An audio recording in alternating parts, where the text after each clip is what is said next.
नमस्कार दोस्तों, मेरे YouTube चैनल पे बिहार वासियों एवं तमाम नियोजित टीचर्स का स्वागत है। आज हमारे साथ EVM master trainer Shri Umesh Kumar ji हैं, जो आपको ईवीएम ट्रेनिंग के संबंध में महत्वपूर्ण जानकारी देंगे।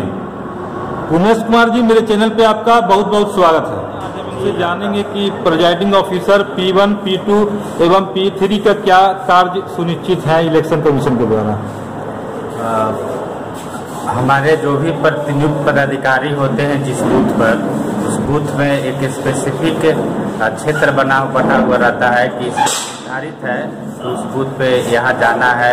हर व्यक्ति का एक अलग अलग कार्य होता है और उस कार्य के अनुसार सबको काम करना पड़ता है। पहला प्रिजाइडिंग अफसर है, तो प्रिजाइडिंग ऑफिसर के पास एक जैसे ही वो योगदान देते हैं उनके पास एक किट मिलता है। किट में सारी जानकारी रहती है। उनके पास एक डायरी दिया जाता है, डायरी में सारी सूचनाएं अवेलेबल रहती है। उसी तरह P1 के पास, तो P1 का काम है वहाँ पे केवल मतदाता का पहचान करना। मतदाता को पहचान करने के बाद उनके पास निर्वाचक नियमावली की एक प्रति होती है, वो उनको क्रॉस करेंगे। नाम का मिलान करने के बाद उसके पहचान चिन्ह को काटते हैं, और अगर महिला है तो उसके पहचान चिन्ह को काटने के बाद वोट का निशान करेंगे। तत्पश्चात द्वितीय मतदान कर्मी के पास भेज देते हैं। द्वितीय मतदान कर्मी के पास जब जाने से उनके पास एक रजिस्टर होता है, उसके रजिस्टर का नाम है 17 में वो सारी सूचना दर्ज करेंगे।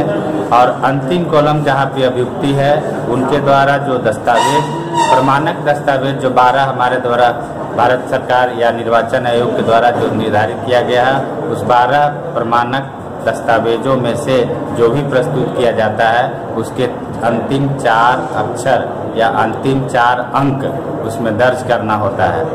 इसके बाद P2 के द्वारा एक पर्ची जारी किया जाता है। उस पर्ची को मतदाता P3 के पास ले जाते हैं, और P3 का काम है कि उस मतदाता पर्ची को लगातार क्रम से उसे सुरक्षित रखे, क्योंकि प्रति घंटा हर 2 घंटे पे उस बूथ का प्रतिशत मांगा जाता है कि अभी तक यहाँ पे कितने प्रतिशत का मतदान हुआ।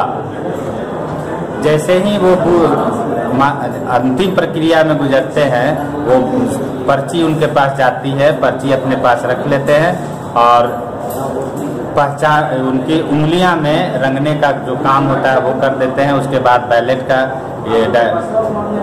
बैलेट यूनिट को वो दबाते हैं, उसका निशान।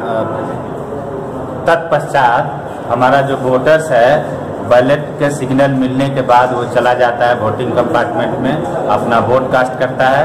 वोट कास्ट करने के बाद एक नई व्यवस्था इस बार की, वोट कास्ट करते समय वीवीपैट में उसके द्वारा वोट दिया गया जो चिन्ह है वो प्रदर्शित होता है। उसकी प्रदर्शित होने का समय है 7 सेकेंड। उसके बाद वो अपना वोट देने के बाद पुनः उसी रास्ते से या निकास के रास्ते से निकलने के बाद मतदान देकर वापस चला जाता है। बहुत बहुत धन्यवाद।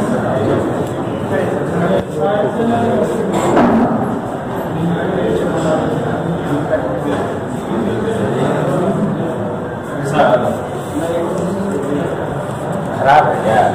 खराब है।